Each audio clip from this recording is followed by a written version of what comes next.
Chapter 4. The Illusions of the Ego. 6. The Rewards of God. The ego does not recognize the real source of threat, and if you associate yourself with the ego, you do not understand the situation as it is. Your only allegiance to it gives the ego any power over you. I have spoken of the ego as if it were a separate thing acting on its own. This was necessary to persuade you that you cannot dismiss it lightly, and must realize how much of your thinking is ego-directed. We cannot safely let it go at that, however, or you will regard yourself as necessarily conflicted as long as you are here, or as long as you believe that you are here. The ego is nothing more than a part of your belief about yourself. Your other life has continued without interruption, and has been and always will be totally unaffected by your attempts to dissociate it. In learning to escape from ego illusions, your debt to your brother is something you must never forget. It is the same debt that you owe to me. Whenever you act egotistically towards another, you are throwing away the graciousness of your indebtedness and the holy perception it would produce.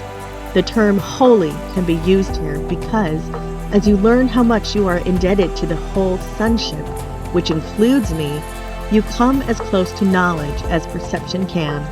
The gap is then so small that knowledge can easily flow across it and obliterate it forever. You have very little trust in me as yet, but it will increase as you turn more and more often to me instead of your ego for guidance. The results will convince you increasingly that this choice is the only sane one you can make. No one who learns from experience that one choice brings peace and joy, while another brings chaos and disaster, needs additional convincing. Learning through rewards is more effective than learning through pain, because pain is an ego illusion and can never induce more than a temporary effect. The rewards of God, however, are immediately recognized as eternal, since this recognition is made by you and not the ego. The recognition itself establishes that you and your ego cannot be identical. You may believe that you have already accepted this difference, but you are by no means convinced as yet. The fact that you believe you must escape from the ego shows this, but you cannot escape from the ego by humbling it, or controlling it, or punishing it. The ego and the spirit do not know each other. The separated mind cannot maintain the separation except by disassociating. Having done this, it denies all truly natural impulses, not because the ego is a separate thing, but because you want to believe that you are. The ego is a device for maintaining this belief, but it is only your decision to use the device that enables it to endure. How can you teach someone the value of something he has deliberately thrown away? He must have thrown it away because he did not value it. You can only show him how miserable he is without it, and slowly bring it nearer so he can learn how his misery lessens as he approaches it. This teaches him to associate his misery with its absence, and the opposite of misery with its presence. It gradually becomes desirable as he changes his mind about its worth. I am teaching you to associate the misery with the ego and joy with the spirit. You have taught yourself the opposite.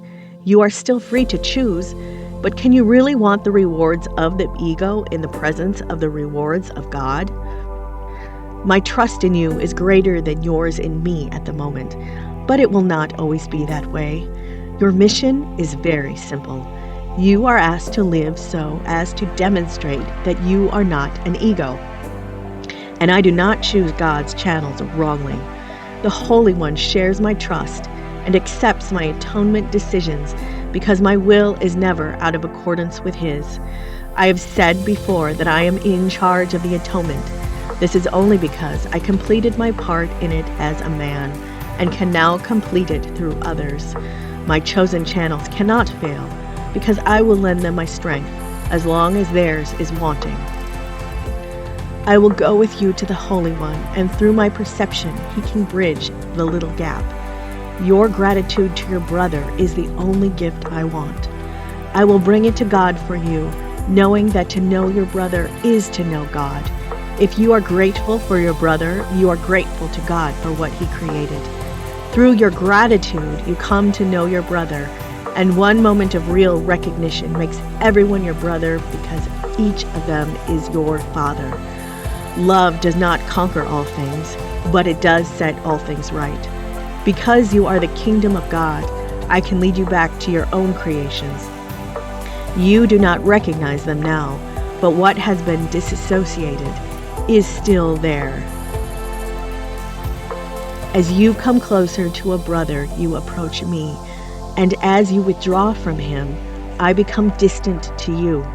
Salvation is a collaborative venture.